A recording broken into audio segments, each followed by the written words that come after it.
உன் தங்கச்சியை கல்யாணம் பண்ணிக்கிறதா முடிவு பண்ணிட்டேன். வாங்க.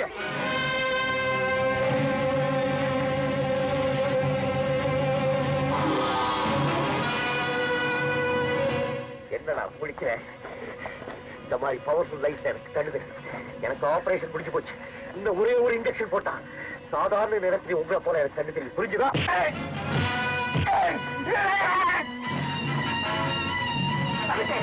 இனிமே இவனை மடக்கி புண்ணியம் இல்ல.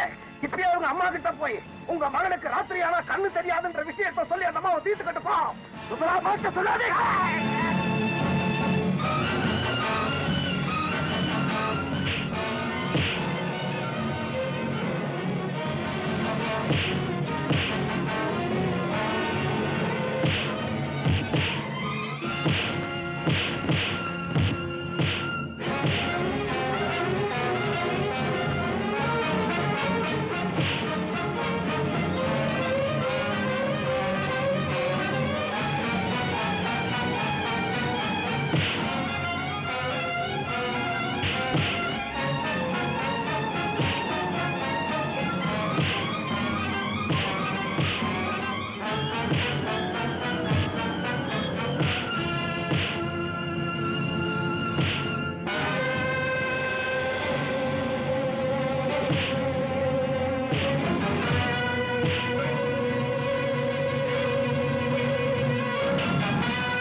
என்ன ஒரு டெலிபோன் இருக்கிற இடத்தை கூட்டிட்டு போ. எனக்கு தெரியாத.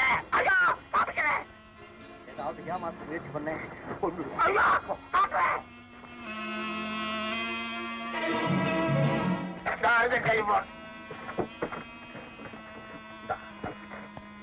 காயனை போட்டு 7271 டெலிபோன் பண்ணி ரிசீவர் என்கிட்ட கொடு.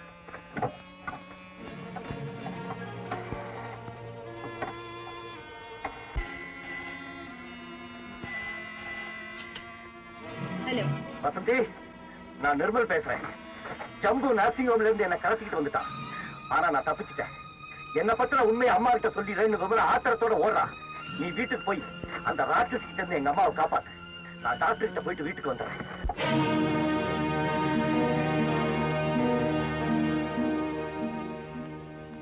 நேரா போலீஸ் ஸ்டேஷனுக்கு நட. ஐயோ என்ன விட்டுட. ஐயோ நான் அங்கேயே போறேன்.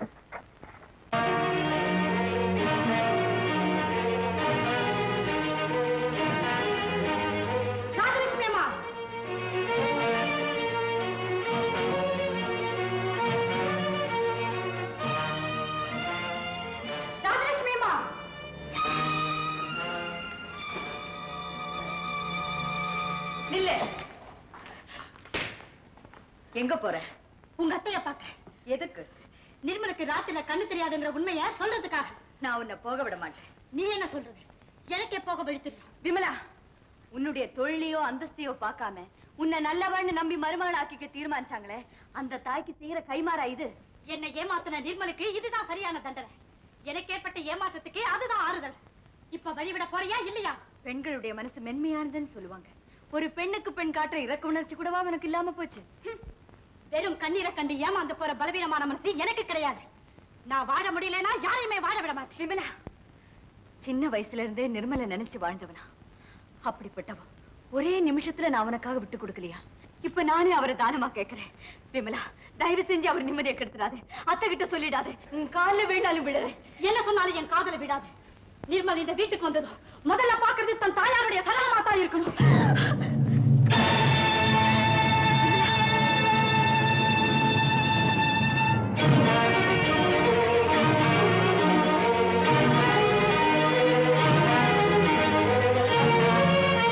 அங்க என்ன சத்தம்? விமலா மாடிப்படியில இருந்து உருண்டு விழுந்துடுச்சு. என்ன? விமலா உருண்டு விழுந்துட்டாளா? விமலா, விமலா, பயப்படாதீங்க. தலையில அடிபட்டு இருக்கு, அதனாலதான் மயக்கமா இருக்கு. இன்ஜெக்ஷன் கொடுத்தா சரியா போயிடும்.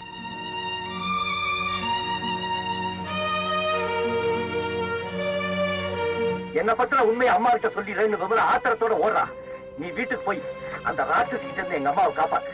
நான் டாக்டர் கிட்ட போயிட்டு வீட்டுக்கு வந்துடுறேன்.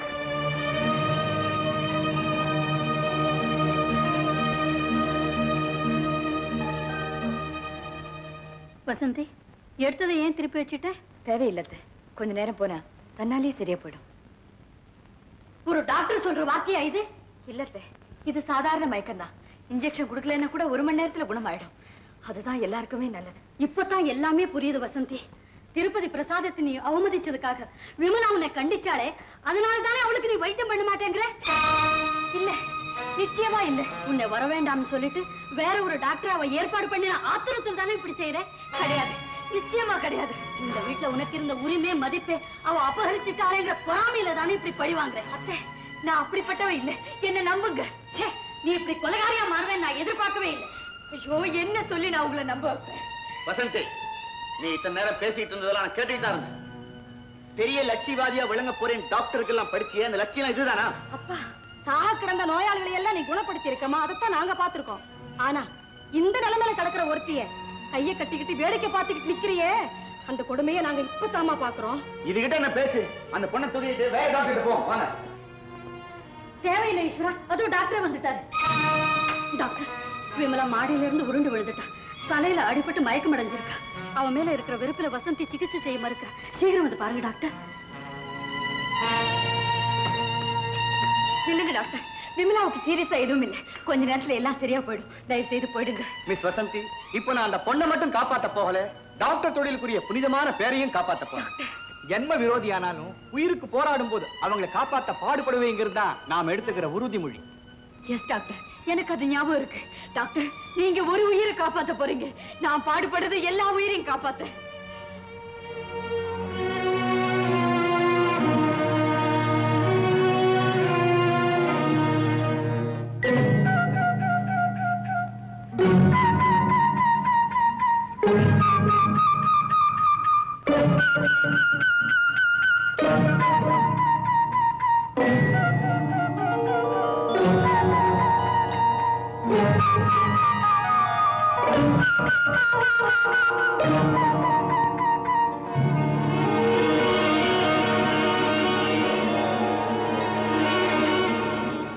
உங்களுக்கு விஷயம் தெரியுமா?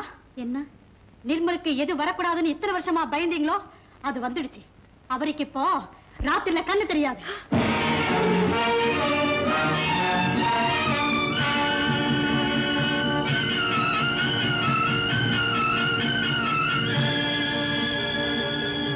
அவ வார்த்தையை நம்பாதீங்க. விமலா சொல்றது போய்.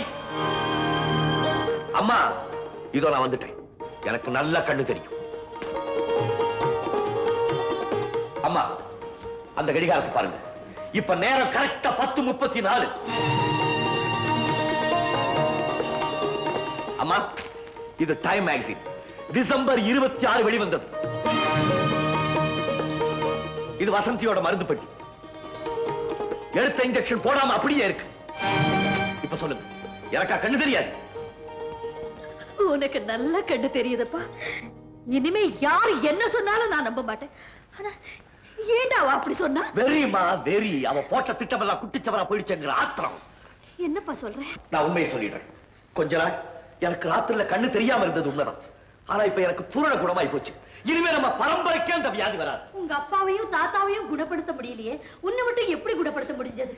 30 வருஷத்துக்கு முன்னாலே இந்த மாதிரி நவீன மருத்துவ வசதிகள் கிடையாது. அதனால அவங்களை குணப்படுத்த முடியல. இப்ப எல்லா வசதிகளும் வந்திருக்கு.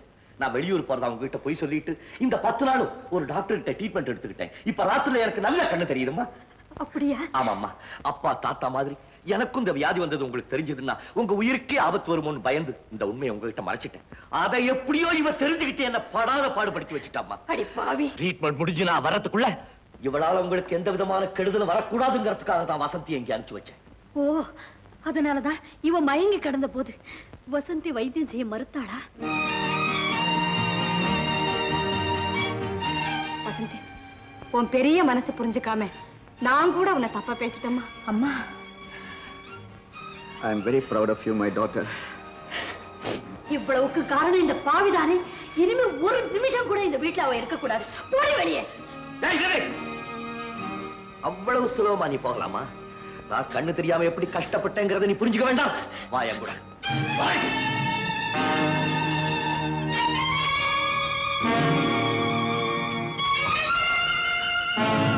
இத தொட்ட உன்னை கொண்டு விடுவேன். இப்படியே வாசப்படி வரைக்கும் நடந்து போ.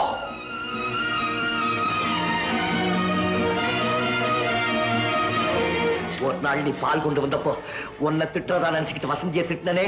நீ என்ன கேலி பண்ணிய ஞாபகம் இருக்கா? அப்ப நான் இப்படித்தானே விழுந்தேன். போ.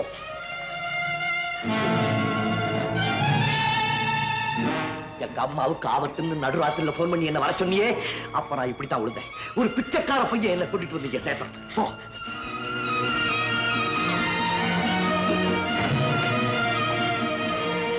விமலா, பார்வை இல்லாம 10 அடி நடக்க கஷ்டப்படுறியே. நான் பல நாள் எவ்வளவு கஷ்டப்பட்டு இருப்பேன்.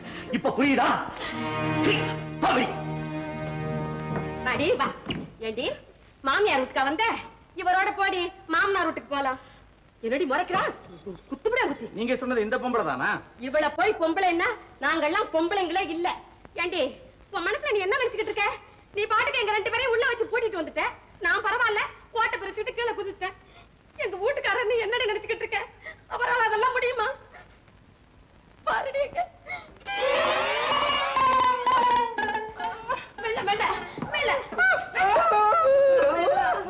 ஐயோ, புத்தூர் போகணும் புத்தூர் போகணும்னு சொல்லி நிஜமாவே புத்தூர் போக வச்சுட்டியேடி.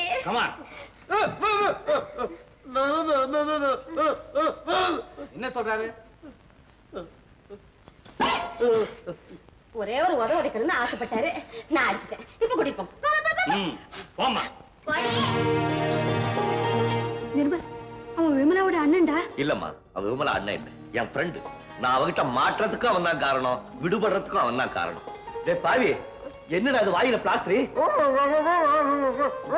என்ன சொல்றா இவன்? ஊர்ல ரொம்ப பேர் இவர் வாயை மூடணும்னு ஆசைப்பட்டாங்களாம். அதனால இவரே குதிக்க தெரியாம குதிச்சு வாயை மூடிக்கிட்டாராம். டேய், யார் என்ன சொன்னாலும் நீ கவலைப்படாத, நீ பேசிக்கிட்டே இரு. இவன் சாதாரணமா பேசுறதை விட இது நல்லா இருக்குல்ல? இப்பதான் பேச்சே புரியுது இல்ல?